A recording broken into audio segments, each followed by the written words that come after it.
వాళ్ళందరి పార్టీలని ప్రజలు రేపు ఏం చేస్తారో మీరే చూస్తారు.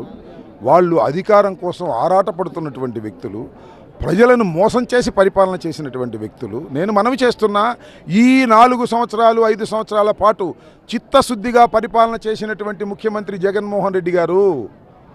అందువల్ల వారిని తట్టుకోవటం వారికి కష్టంగా ఉండి ఏదో జిమ్మిక్కులు చేస్తున్నారు, కలుస్తున్నారు. ఏం కలిసినా చిత్తశుద్ధిగా పరిపాలన చేసి సంక్షేమ కార్యక్రమాలు అందించినటువంటి జగన్మోహన్ రెడ్డి గారిని ప్రజలు మళ్ళీ ఎన్నుకుంటారని నమ్ముతున్నాను. వాళ్ళు భోగి మండలు అంటారు, డిన్నర్ పార్టీలు అంటారు, ఏదేదో చేస్తున్నారు. చేసుకుని ఉండి వాళ్ళకి హక్కు ఉంది, చేసుకుంటారు. జగన్మోహన్ రెడ్డి గారికి వచ్చే ఎన్నికల్లో ఎన్టీఆర్ జిల్లా ఏదైతే 7 నియోజకవర్గాలు ఎంపీని గెలిపించి గిఫ్ట్గా ఇవ్వడానికి మా ఎన్టీఆర్ జిల్లా ప్రజలందరూ కూడా సిద్ధంగా ఉన్నారు. వీళ్ళు ఎన్ని రాజకీయాలు చేసుకున్నా, ఎంత డబ్బు ఖర్చు పెట్టినా, ఏం చేసినా కానీ రాష్ట్ర ప్రజలు నమ్మే పరిస్థితి లేదు. ఈరోజు రాష్ట్రంలో ప్రతి ఒక్కళ్ళకి కూడా ఇంటి వద్దకి చేరే విధంగా సంక్షేమ పథకాలు అమలు కానివ్వండి. అభివృద్ధి అంటే ఈరోజు విజయవాడ పశ్చిమ నియోజకవర్గం రండి, ఏ విధంగా అభివృద్ధి జరిగిందో చూపెడతాము. అంతే తప్ప ఇటువంటి పండగల్ని మాత్రం రాజకీయం చేయొద్దని మాత్రం చంద్రబాబుకి, అదేవిధంగా నారా లోకేష్కి, పవన్ కళ్యాణ్కి నేను హెచ్చరిస్తున్నాను.